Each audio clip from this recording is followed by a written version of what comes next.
What's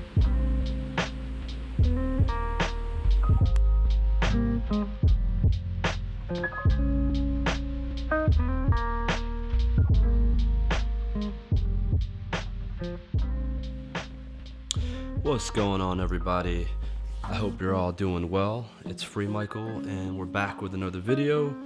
So today I'd like to walk through a photo book of one of my favorite street photographers by the name of Saul Leiter.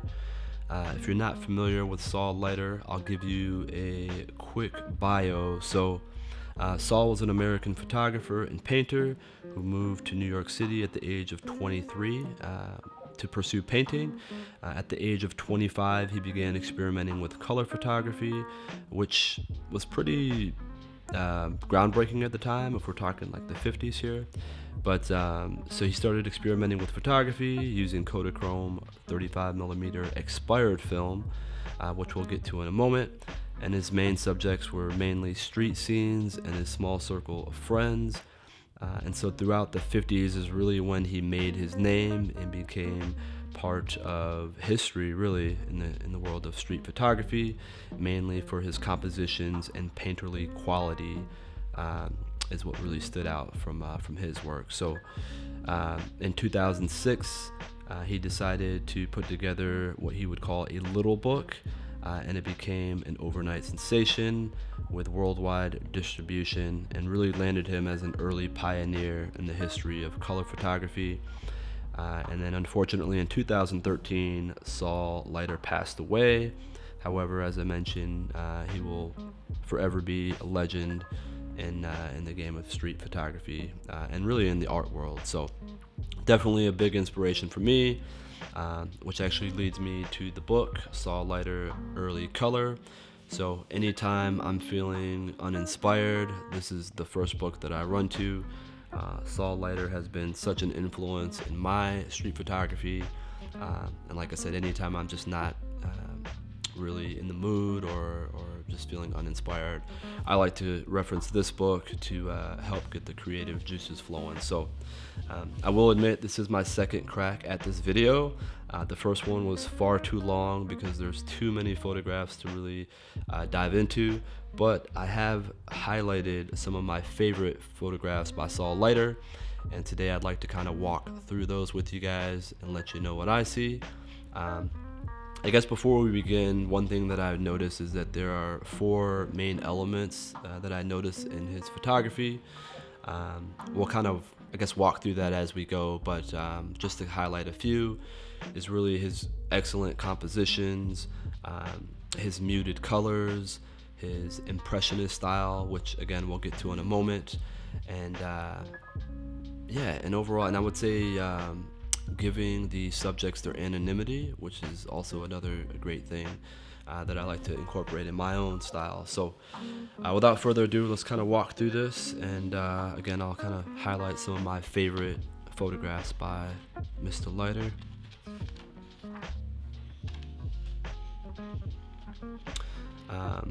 So the first one here, actually I'll grab my pen to make things a bit easier, but one thing that Saul Leiter does very well is utilizing the foreground, and one thing you'll see in a lot of his work is this idea of shooting through a canopy.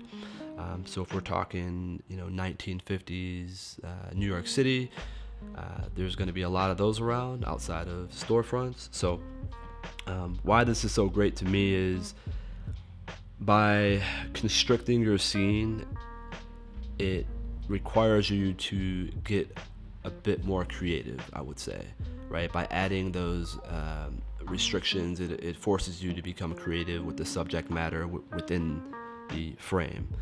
And so as you can see here, it's obviously a wintry day in New York City, and you got a lot of people kind of walking through the snow, all kind of scattered and walking in different directions. And because it's so far away, obviously they get to maintain their anonymity. So clearly a brutal winter in New York City. We'll just kind of jump to some of my favorite ones. So another thing that you'll notice in Saul Leiter's work is this use of red. So this is excellent composition here. It looks like he's shooting over another shooting over another vehicle, the hood of another vehicle. And then you have a gentleman in the back of a taxi cab, and you can actually see the silhouette of the cab driver. So it's as if he's telling him to stop or slow down. And again, it's kind of have that frame within a frame, and then you have the nice colors to accentuate the photograph. So after viewing this book, I don't know how many times, maybe 20, 30 times, I later noticed that I'm pretty sure this gentleman is a reoccurring character, a reoccurring subject. So we'll see him a bit later, but you kind of have an older painter here painting this mural.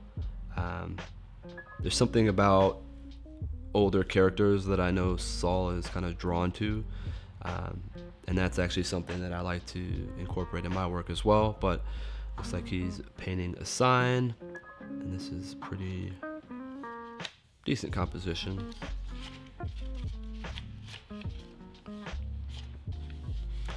So here's another example of a frame within a frame. So this appears, if I were to guess, Saul is perhaps in the back seat of a car, or maybe even like a diner. I'm not sure. This appears to be some kind of a diner window. Either way, it's a window, and he's looking out into the shop. You have the dog standing in the doorway. What sticks out most to me about this is just the muted greens. I mean, this is like an interesting color of green throughout the entire photo. And then you have the dog that's kind of sitting there in the doorway. But yeah, I would say the muted green, and then just the use of foreground is being able to kind of capture that interesting scene. So you have a gentleman reading a newspaper on a trash can. I think when you look at this photo for the first time, your eyes are naturally drawn to him on the trash can as he takes up a majority of the scene. However, as you continue to sit with the photo, you'll notice the kids that are in that top right corner who appear to be playing some kind of a game. And again, just very muted throughout. However, you'll see these pops of red in the vehicle, as well as the fruit or vegetable stand to the left. So as you kind of move your eyes throughout the photo, I find that I tend to rest in this top quadrant. I think mainly due to the kids, and then of course the red that's popping out there.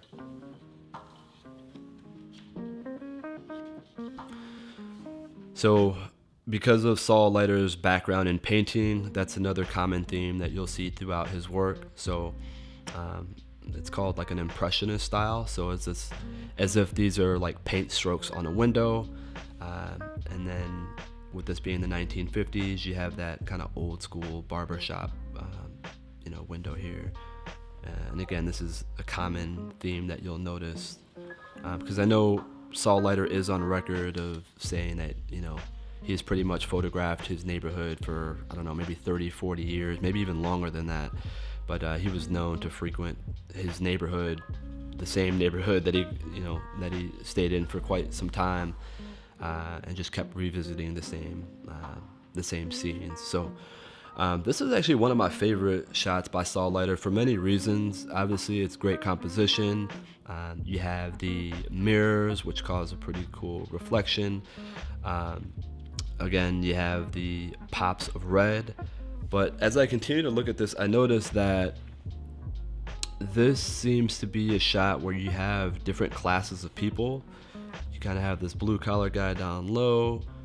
To the left of him, you have an older gentleman who actually may be in a suit. I see black and possibly a white collar. And then you have the working class guy in the red hat. And then the gentleman that's walking away. So I thought that was interesting the more I sat with this one. Of course, you have the red awning, which is another nice touch. But this is one that I could definitely continue to stare at for quite some time, and kind of take some different gems out of it over time. Again, there's so many photos, but I really just want to spend time getting to some of my favorite ones. So this is called Foot on the L. This was taken in 1954. I love this one because of just the leading lines, and then you just have that small foot in that top corner. as I sat with this one, I thought that maybe that was a guy or maybe it was a woman, and then I realized with this being in the 50s, I don't think a woman would have her foot on the bench like that. So I figured it was probably a guy who had his foot.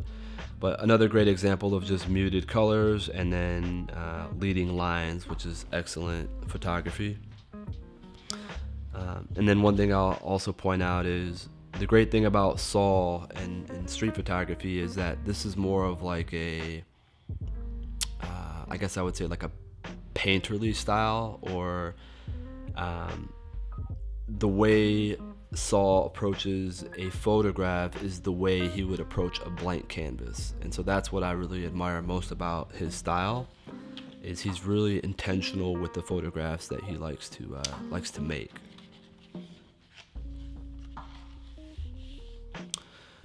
So one thing about this book, again, as I've sat with it for many years, is I noticed that from start to end, it appears like as if you're like on a ride. So the last photo we just viewed with the foot on the L, there were a couple of photographs after that that were specific to the L train in New York, and it appears as if now that we're in Harlem in the 1960s, that he's kind of taking you on a journey, which I thought was a great way to approach a photo book. Obviously, Saul appears to be a very intentional artist, and so I don't think that was by mistake.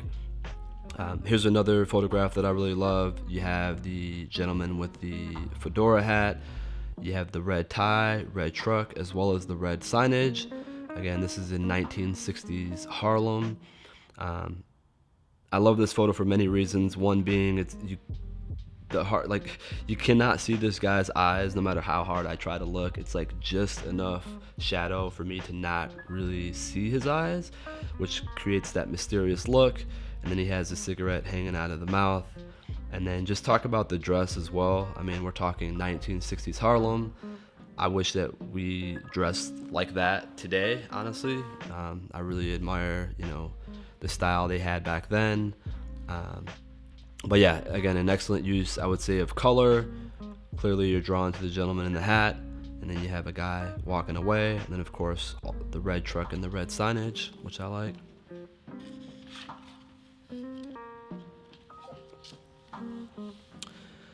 So I would say out of all of Saul Leiter's works, for some reason this photograph, something about it just makes me feel uneasy about it. I don't know, maybe it gives me a little bit of anxiety, but clearly you have the foreground in that top half or third almost, or I'm sorry, the third to the left, and then you have this like very slim figure with the fedora hat, and yeah, I don't know, there's just, because you can't identify them, they're just like shadows, and it's just, I don't know, it makes for kind of like an uneasy feel, because clearly the focus is not on them as they are in the background, but I can't really explain it, but this one just seems a bit odd, but it's a great composition. Here's another example. You have a gentleman who appears to be on the train. This one's labeled Kutztown. I'm not too familiar with New York. I would assume that's a neighborhood, but this is a great example of a frame within a frame, as you have the gentleman looking on with the hat, and then just a great use of just color as well. You have a lot of dark area, and clearly your focus is drawn on the gentleman with the hat. As you see, lines are kind of leading your eye to that. So anytime I'm on the L train in Chicago, if I could get something that resembled this in any way, like, I'm going for it. So anytime I see someone looking out the window, I try to, if it's an interesting enough character, I try to frame them and see if it's a shot that I enjoy. So another great photo in terms of composition. This one's titled Painting. Again, another reason that I really admire Saul Leiter, and something that I try to incorporate in my own work is giving the subject their anonymity, right? As you can see, his eyes are perfectly kind of taken out by the ladder here, and it creates that interesting little A shape. Clearly we could assume that he's painting, but he doesn't appear to be in like a painter's clothes. So it's just a great use of, I would say, composition, and then you have that blue that's just kind of striping right through. As I mentioned, Saul is very intentional in terms of his approach to taking photographs, and this photo is no different.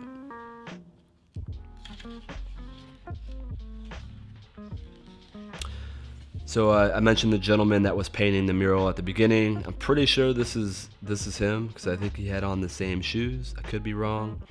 But this is another good example of the rule of thirds. As you can see, his shoes are at the top third of the composition.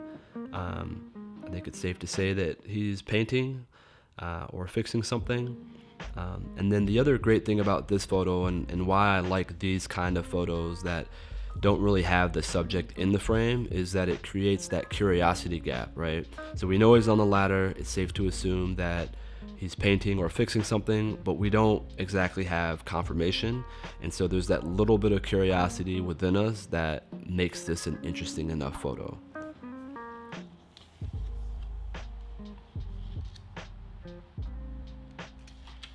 This is actually the title of the book.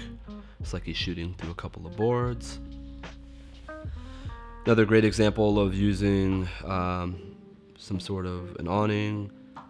Looks like he's hanging outside the pizza shop. So not only do you have almost that top half that is kind of cutting off the photo, but you have a nice little window here which perfectly showcases the gentleman in the doorway, and then the 75-cent pizza, which is great because this was taken in 1952, and obviously with inflation that pizza is now $7. But yeah, another great use of composition, and I really like this, the old vintage, signage, as again, this was taken in the 50s. And so it really puts into perspective the photos that I take today, or, we don't really think about it now, but 20, 30, 40, 50 years from now, the world is going to look different than it does today. And it's hard to really approach your work and your artistry with that in mind, right? Because we can't see in the future, but we know that is inevitable.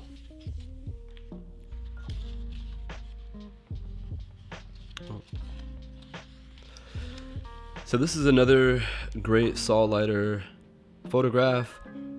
This one is labeled Parade. My presumption would be these are a bunch of folks that are kind of waiting outside of a parade. Obviously it's raining, so you see the umbrellas. My eye, and I guess your eye, would probably naturally draw to this area here, the red umbrella. However, with the photograph being split straight down the middle, I don't know, my eye kind of goes here, and I guess it just kind of goes down, and I would say I maybe rest at the red area. But yeah, a great use of red with Saul's painting background. It makes sense, right? Because red is the color that most people, if not all people, are the most sensitive to. And so you really have to use that sparingly when painting or taking photographs. And you really have to put that in a certain place that's not going to, I guess, sabotage your photo. And so this is well done. It is as if he painted that red on that umbrella, which is very intentional. All right, got a few more to go. So this is another great shot by Saul Leiter. Interesting composition. I would say it creates a little bit of a curiosity gap as your eye is naturally drawn to what appears to be a red dress and a red umbrella. You have the leading lines here, which I really like. And what helps you draw your eye is just this kind of tracks from the tire that leads you directly there. So again, another great use of color. You think about Saul could have taken the photo of the lady in red, and that probably could have worked. However, he chose to kind of cut her out of the frame, which creates that little bit of a mystery and gives you the opportunity to kind of stitch the photo together in your own mind.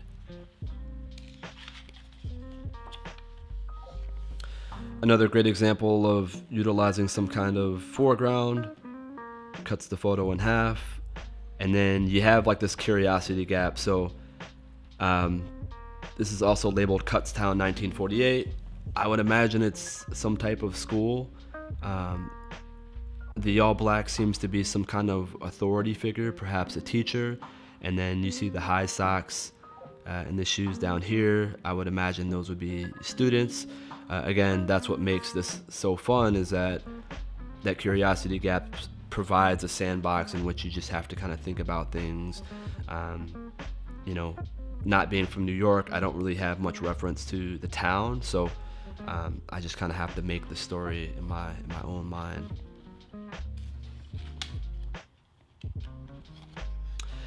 So this is actually my favorite, I would say, my favorite photograph by Saul Leiter. And I guess a couple of things that I'll point out is this is a common shop that Saul Leiter would frequent, and he's actually taken many photos through this shop. I've noticed this shop in many of his other photographs. I like this one a lot because clearly it's in the wintertime. You have the condensation that's on the window, so it looks like Saul is inside the shop and he's shooting through the window outside to the gentleman here, who appears to be maybe scratching a lottery ticket or reading something. So you have the impressionist feel of like paint strokes, which again is one of the elements that Saul loves to utilize. But what I love most about this is you have the yellow delivery truck in the back, which perfectly sits behind the gentleman who's scratching the ticket.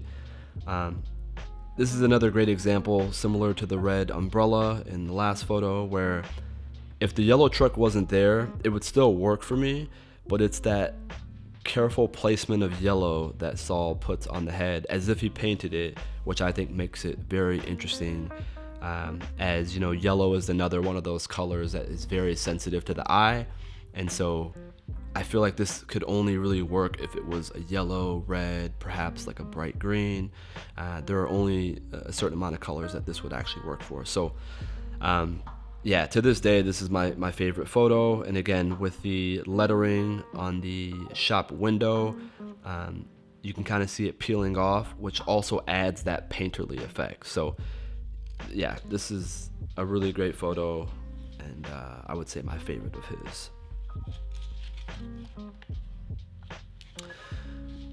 And so Saul also spent some time in France, and so this was taken in Paris in 1959. This appears to be through a shop, through a cafe. This one is titled Waiter, and I love this one especially because you have this older gentleman who is the waiter. You have the gentleman over here with a cigarette in his mouth. I've never been to Paris before, but I know in Europe, and I have been to France, but in the shops, you know, you had people smoking, drinking their coffees. It's very leisure in Europe, and so you kind of get that sense with what's going on in this shop. It doesn't, although it seems like it's filled up, it doesn't give you the feeling of it being like a, you know, I guess hustle and bustle type of deal. So, and then you have the older woman in the corner here who's reading, who also, as you can tell, is kind of outside of the frame, which again makes it an interesting composition. And here's another good one. Again, Paris in 1959. So one thing I will mention about this photograph is, on first glance, it looks like a painting, like most of his other photographs. And then you can see kind of the reflection of other people, I would imagine outside the window, because it's the reflection. But if you notice, you'll see Saul in this right corner here, which I find interesting because I don't think there is another photo in this book that I've seen where Saul actually captures himself. I don't imagine that was intentional, but you can actually see him taking the photo right here.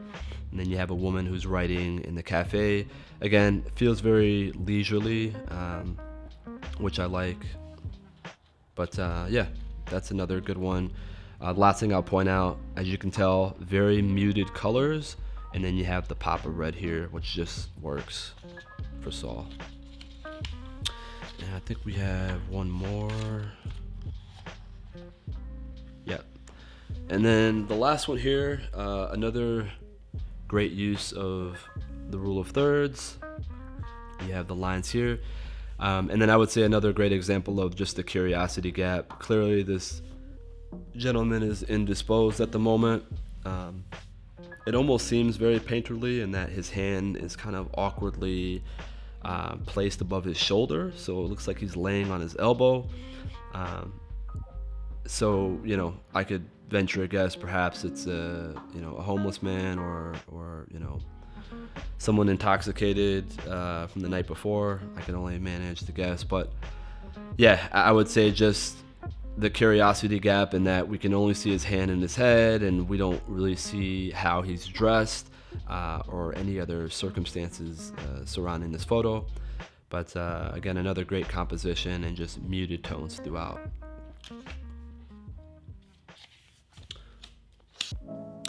All right, that concludes Early Color by Saul Leiter. I hope you guys found this interesting. Thank you guys for hanging out with me today. If you have any questions or comments, please drop them in the comment box below and hit the like and subscribe while you're at it. Again, I do appreciate you guys hanging out with me. My name is Free Michael. Peace.